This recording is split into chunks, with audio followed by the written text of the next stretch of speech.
Framber Valdez is like, if you want to swing big, Framber Valdez feels like that guy. He's another guy that you look at the last 4 seasons, going back to 2022 up until now, over 200 innings, 198 innings, 176 innings, 192 innings. Framber Valdez throws, man. And when Framber Valdez has been at his best, you're looking at sub 3 ERA level stuff, like big time production from Framber Valdez, who's had a 17 win season, a 15 win season. But there's more with Framber Valdez, Joe. I mean, this is going to be a long-term contract to somebody who is going to turn 32 years old in November.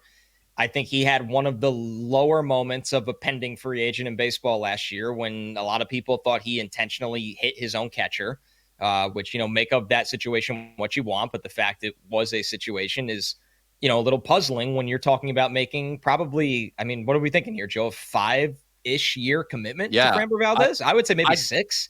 Yeah, I'd say 5. That feels like 5 is the right number and 6 gets him, like that kind of thing. Free agency. Yep. Yeah.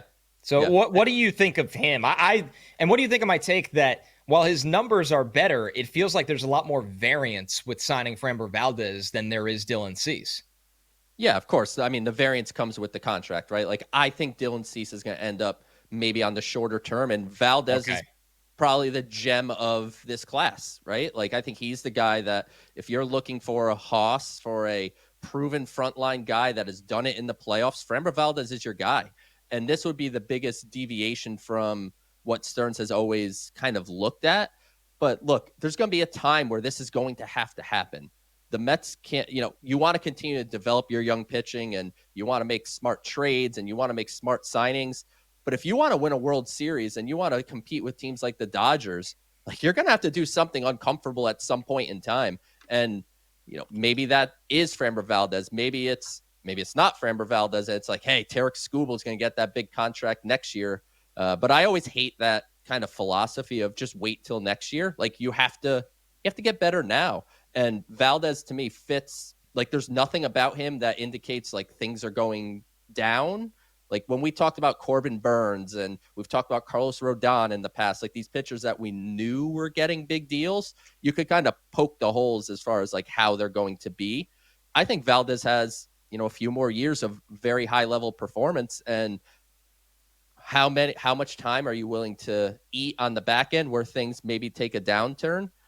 But I try, Connor, and I try to go back to what Andrew Friedman said.